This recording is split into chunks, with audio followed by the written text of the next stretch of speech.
Hi everyone, welcome to week 4 of our series together. My family and I have been camping with a whole bunch of other family. We met in Deer Lodge, Tennessee, and this is a little cabin that some relatives just acquired, and I thought it would be the perfect spot to read Andrew Henry. I thought I'd show you around a little bit. We are in, again, Deer Lodge, Tennessee. And this is my husband's uncle's property. We've been camping here now for a couple of days, so I'm not going to show you my face because we're pretty rough by now. It is July, pretty hot, but the boys have been in heaven. We have been fishing and kayaking, and if you can see over there, we're staying in some campers. And this is on the other side of the pond, but I thought it was just the perfect spot to read to you Andrew Henry. Andrew Henry's Meadow by Doris Burn.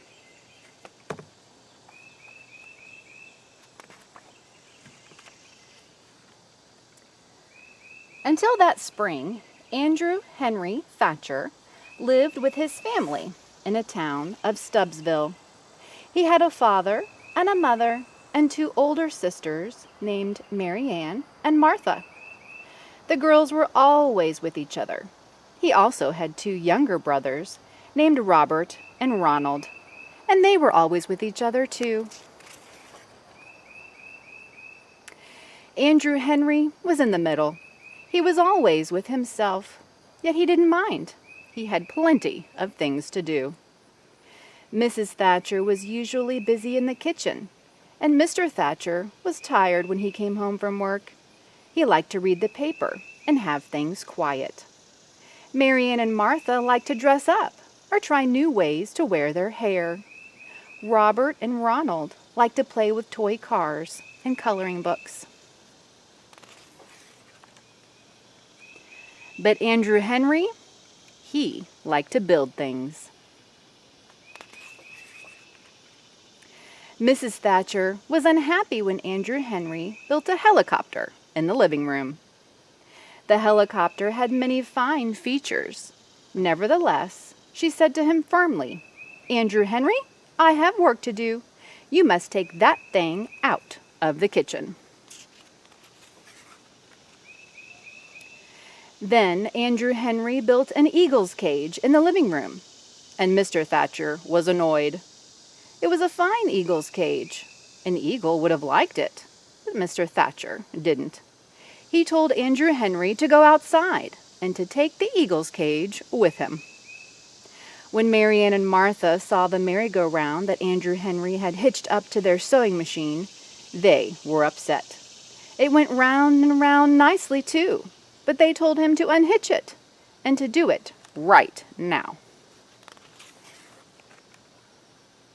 Robert and Ronald didn't even like the system of pulleys Andrew Henry rigged up in their room, although it could close the door, fetch the crayon box, and lift the table 1.5 feet off the floor. They cried, "You're always spoiling our fun, Andrew Henry. Leave us alone." Andrew Henry thought about it more and more, and one fine spring day, he made up his mind. Quietly, he gathered together his tools. He packed his hammer and his saw, his pocket knife and his pliers, a big sack of nails, some bolts, nuts, and wire, and even a few lengths of stovepipe. "I'll build a house for myself," he said. He went out the back door and down the path. He knew where he was going. No one saw Andrew Henry leave except the Thatcher's dog, Sam. As usual, Sam started to follow Andrew Henry. But this time, Andrew Henry told him firmly that he must stay home. Sam was a good dog, so he sat down by the gate in the shade of the lilac bush and watched until Andrew Henry was out of sight. Andrew Henry walked kitty-corner through the burdocks' pasture and climbed up over Blackbriar Hill. Then he walked out over Worzipski's swamp and in through the deep woods. Finally, he came to a meadow. A stream wandered through the meadow, sparkling in the sunlight. On one side was a tall fir tree, straight and strong. Andrew Henry walked right over to the fir tree. He dropped his tools beside it and looked to the ground over. "Here is where I'll build my house," he said. He set to work and before long the house was finished. The walls were made of clay and rocks and poles. The roof was made of fir boughs, and outside one window there was a fine landing field for dragonflies. But Andrew Henry wasn't alone long. Soon Alice Burdock stepped out of the deep woods. She had her bird things with her. Mr. Burdock, who was a farmer, didn't care for birds. They ate his cherries, scratched up his corn, and nested in his barn. He put scarecrows in the cornfield and tied tin cans in the cherry trees to scare away the birds. He even kept 4 cats in the barn to discourage the swallows from nesting there. But Alice liked birds. She had brought along what she could. "Andrew Henry, will you build me a house too?" "Sure thing," Andrew Henry said. It was a nice house, especially for a person who liked birds. A ladder climbed straight up the trunk of the old tree to the house. There were plenty of bird baths and feeding stations. There were bird houses and balconies for watching birds, and even a handy rest for Alice's binoculars when she wasn't using them.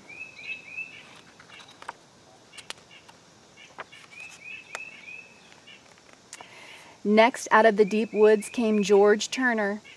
He had most of his boats, all of his fishing poles, and his biggest paddle wheel. Mrs. Turner didn't like him to use these things in the bathtub. George wanted Andrew Henry to build him a house too. "Sure thing," Andrew Henry said. First, they built a bridge over the creek. Then they built a house on the bridge so that George could be near the water. The house had docks for the boats and built-in fishing poles. The paddle wheel worked a fan to keep George cool. It was surprising how much power that paddle wheel had.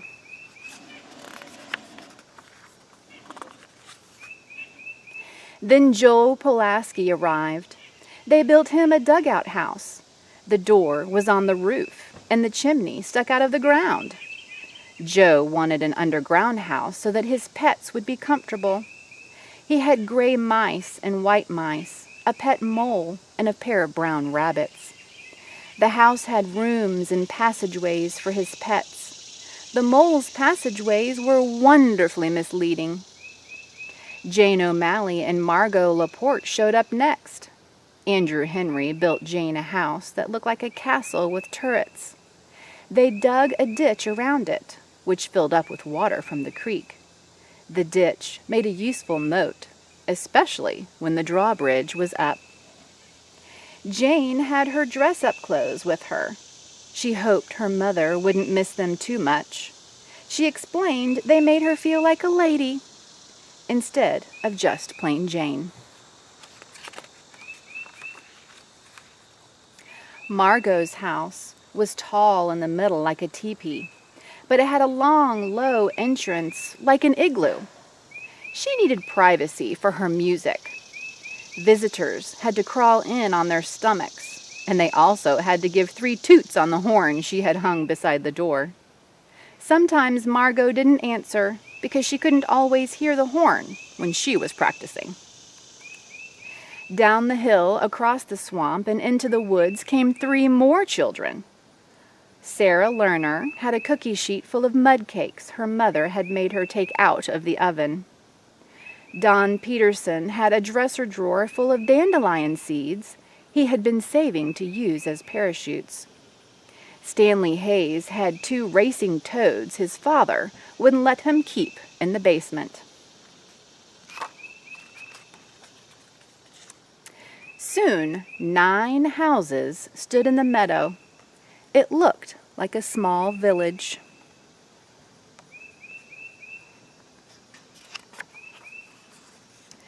But in Stubbville, the Thatchers were looking for Andrew Henry, and the Burdocks were looking for Alice. Soon the Turners, the Polanskis, the O'Malleys, and the Laportes, the Lerners, the Petersons, and the Hayeses all began looking for the missing children.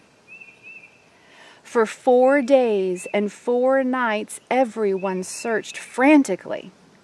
They hunted in the fields and the barns, the buildings and the vacant lots, but the children could not be found.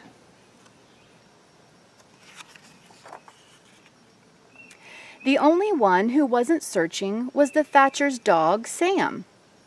He sat quietly under the lilac bush by the gate. Sam was a good dog, but he was very lonesome.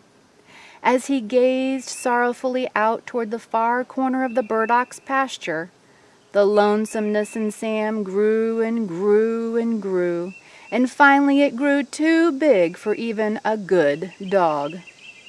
On the morning of the 5th day, Sam raised his head and out poured a long, aching howl. He sprang to his feet and raced for the near corner of the Burdocks' pasture. The townspeople all heard the howl and saw Sam racing off with his nose to the ground.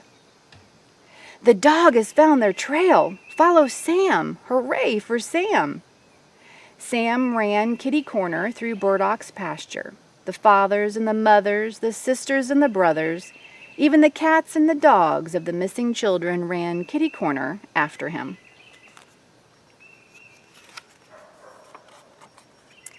They climbed up over Blackbriar Hill and went across Warzipsky's swamp and in through the deep woods.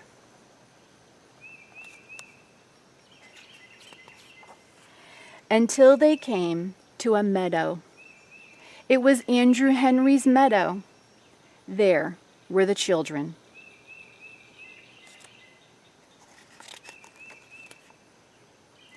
What excitement! The 9 children, their parents, and all their sisters and brothers met with shouts of joy. They laughed and hugged each other. The fathers and mothers were too happy to scold or ask any questions. Their children were safe. Andrew Henry and his friends were happy too. They had been away from home for 4 long days and 4 very long nights. The village in the meadow had been wonderful. They would not forget it, but they missed their mothers and their fathers, their sisters and their brothers, and their cats and their dogs, and they were ready to go home.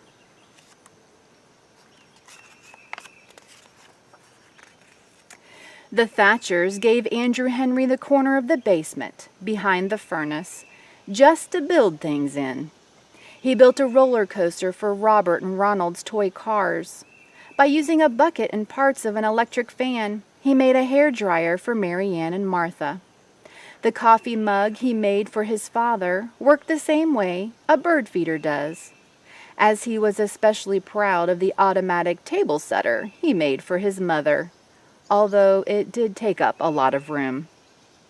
Andrew Henry was pleased to have such a fine place to work, and his family was always curious to see what Andrew Henry would build next.